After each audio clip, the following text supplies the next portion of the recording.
அரோமாவை subscribe பண்ணாதவங்க கீழே இருக்கிற ரெட் கலர் பட்டனை பிரஸ் பண்ணி சப்ஸ்கிரைப் பண்ணிக்கோங்க. அப்படியே அது பக்கத்துல இருக்க பெல் ஐகானையும் கிளிக் பண்ணிக்கோங்க. நான் எப்ப வீடியோ போட்டாலும் உடனுக்குடனே உங்களுக்கு வந்து சேரும். கேக் மாவு ப்ரிப்பேர் பண்றதுக்கு முன்னாடி நம்ம குக்கரை முன் சூடு பண்ணணும். உங்ககிட்ட ஒரு பழைய குக்கர் இருந்தா எடுத்துக்கோங்க. அடியில இப்படி உப்பு போட்டுக்கோங்க. உப்பு அப்படி இல்லைன்னா மணல் கொஞ்சமா போட்டா போதும். உப்பு மணல் போட்டுட்டு அடுப்பை ஆன் பண்ணிக்கோங்க. மூடியில அந்த ரப்பர் கேஸ்கட்டும் அப்புறம் வெயிட்டும் போட தேவையில்ல. வெயிட்டும் கேஸ்கட்டும் போட வேணாம். இதை இப்போ மூடி வச்சிடலாம். ஒரு 10 நிமிஷம் ரொம்ப குறைஞ்ச தீயிலும் இல்லாம பெரிய தீயிலும் இல்லாம ரெண்டுக்கு நடுவான தீயில வச்சு 10 நிமிஷம் முன் சூடு பண்ணிக்கலாம். குக்கர் சூடு ஏறிட்டு இருக்கட்டும். அதுக்குள்ள நம்ம கேக் பேட்டர் ரெடி பண்ணிட்டு வந்துடலாம். கேக்குக்கு மாவு தயார் பண்றதுக்கு முன்னாடி நம்ம வீட்ல எல்லாம் டிஃபன் பாக்ஸ் இருக்கும். இப்படி ஒரு டிஃபன் பாக்ஸ் எடுத்துக்கோங்க. அதுல கொஞ்சமா பட்டர், வெண்ணெய், வெண்ணெயை இப்படி அடியில தடவிக்கோங்க. நல்லா எல்லா இடத்துலயும் படுற மாதிரி நல்லா தடவிக்கோங்க. ஓரங்கள்ல நல்லா படட்டும், இல்லாட்டி கேக் பிஞ்சு வந்துடும். அதனால நல்ல ஓரங்கள்ல நல்லா படுற மாதிரி தடவிக்கோங்க.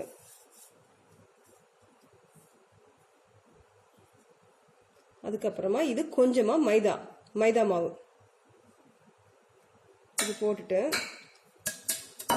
இந்த மைதா மாவு அந்த நம்ம தடவி இருக்கிற பட்டர் எல்லாத்துலயும் படுற மாதிரி இப்படி டாப் பண்ணிக்கோங்க.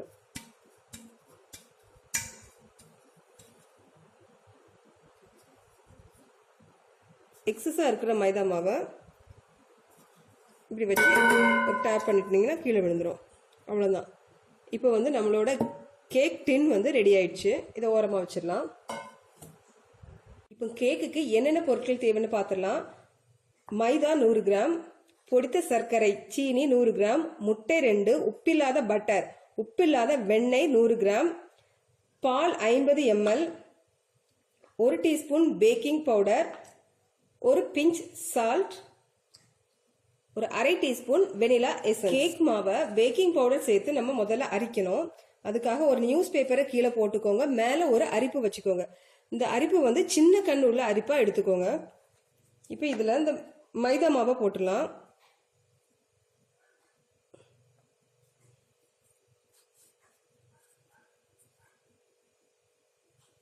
ஒரு டீஸ்பூன் பேக்கிங் பவுடர் இது கூட, அப்புறமா ஒரு பிஞ்ச் சால்ட். இதை போட்டு நல்லா அரைச்சிக்கலாம்.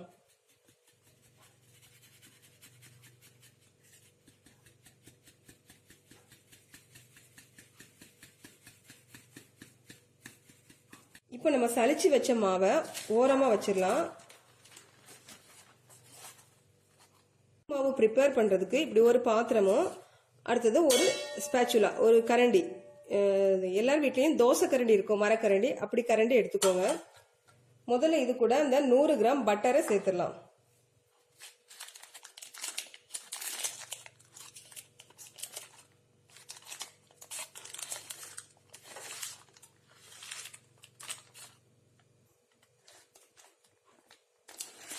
அடுத்து இது கூட நம்ம பொடி பண்ண சுகர் அதையும் சேர்த்துக்கலாம். இப்போ இந்த ரெண்டையும் ஒன்று சேர நல்லா கடைஞ்சி எடுக்கணும்.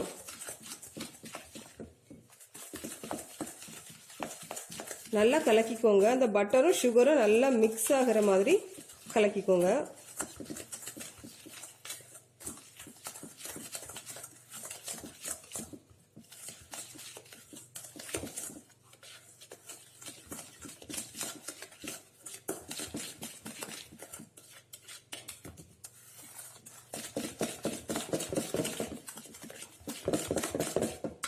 ஒரு 2 நிமிஷம் கைவிடாம கலக்கிக்கோங்க.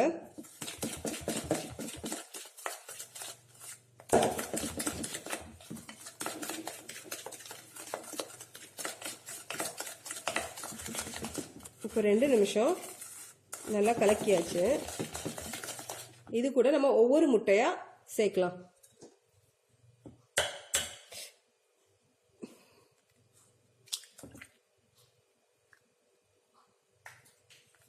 ஒரு முட்டை சேர்த்து நல்லா கலக்கிக்கோங்க.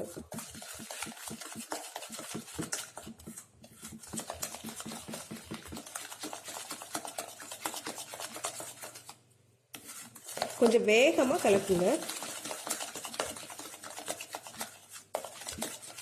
இப்போ அடுத்த முட்டை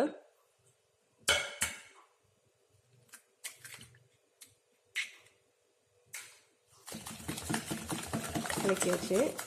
இதுமே நம்ம அந்த சலிச்சு வச்ச மாவை இது கூட ஆட் பண்ணலாம். கொஞ்சமாக இதில் நம்ம ஆட் பண்ணலாம்.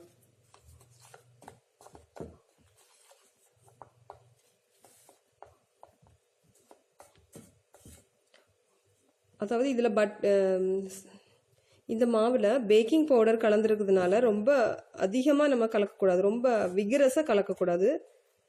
கொஞ்சம் ஸ்மூத்தாகவே கலக்குங்க மாவு ஆட் பண்ணும்போது.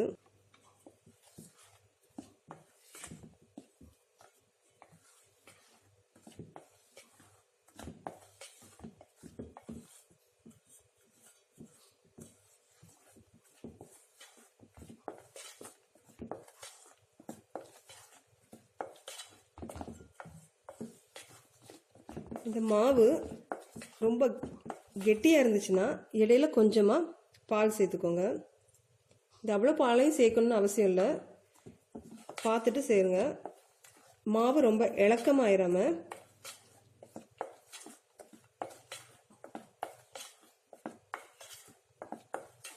இப்போ கொஞ்சம் மாவு சேர்த்துக்கலாம்.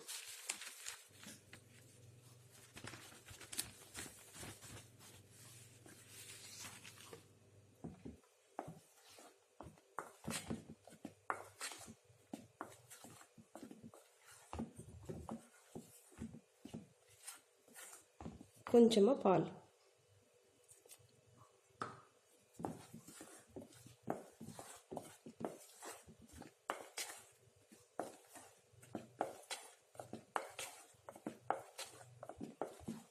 கடைசி பேட்ச் மாவு.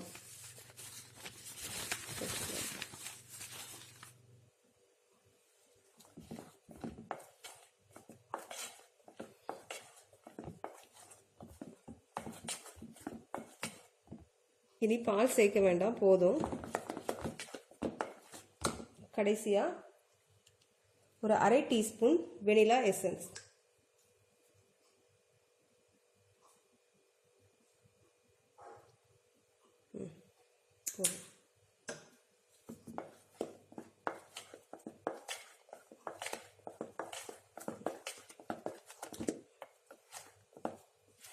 மாவு ரெடி ஆயிடுச்சு. இப்போ இதை அந்த கேக் டின்னுக்கு மாற்றிடலாம். பட்டர் தடவி வச்சுருந்த அந்த டிஃபன் பாக்ஸுக்கு நம்ம மாற்றிடலாம்.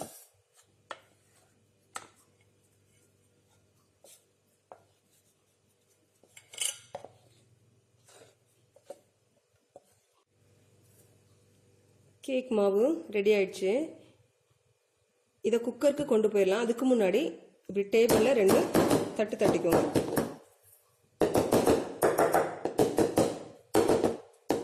இப்போ இதை குக்கருக்கு கொண்டு போயிடலாம். குக்கர் நல்லா சூடாயிட்டு இருக்கு. இப்போ இதை திறந்து இப்படி ஒரு ஸ்டாண்ட் அடியில் போட்டுக்கோங்க.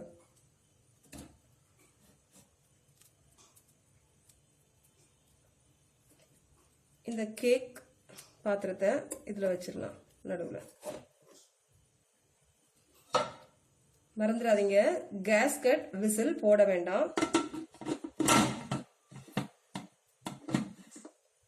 இதை ஒரு மிதமான தீயில, ரொம்ப ஸ்லோவாகவும் வைக்க வேண்டாம், ரொம்ப வேகமாகவும் வைக்க வேண்டாம். மிதமான தீயில 40 நிமிஷம் பேக் பண்ணலாம். அப்புறமா இந்த கேக் மாவு மேல நீங்க விருப்பப்பட்ட நட்ஸ், டூட்டி ஃப்ரூட்டி எதுவும் தூவிக்கலாம். பார்க்கலாம். இப்போ 40 நிமிஷம் கழிச்சு நம்ம கேக் வந்து எப்படி பேக் ஆயிருக்குன்னு பார்க்கலாம்.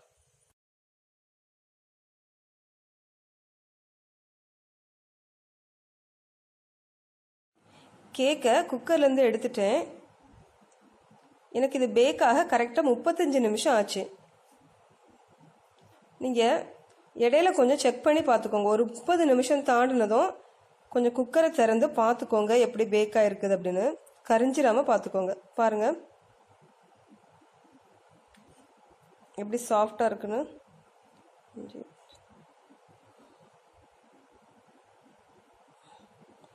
நல்லா சாஃப்டாக வந்திருக்கு. கண்டிப்பாக இதை எல்லாரும் ட்ரை பண்ணுங்கள். அவன் இல்லாதவங்க கவலையே பட வேண்டாம். இப்படியே குக்கரில் நீங்கள் கேக் செய்து சாப்பிட்லாம். இந்த கேக் மட்டும் இல்லாமல் இன்னும் வகை வகையான கேக் கூட நீங்கள் குக்கரில் செய்து சாப்பிட்லாம். இந்த வீடியோ பிடிச்சிருந்தா லைக் பண்ணுங்கள், ஷேர் பண்ணுங்கள், என்னுடைய சேனலுக்கு சப்ஸ்கிரைப் பண்ணுங்கள். நன்றி.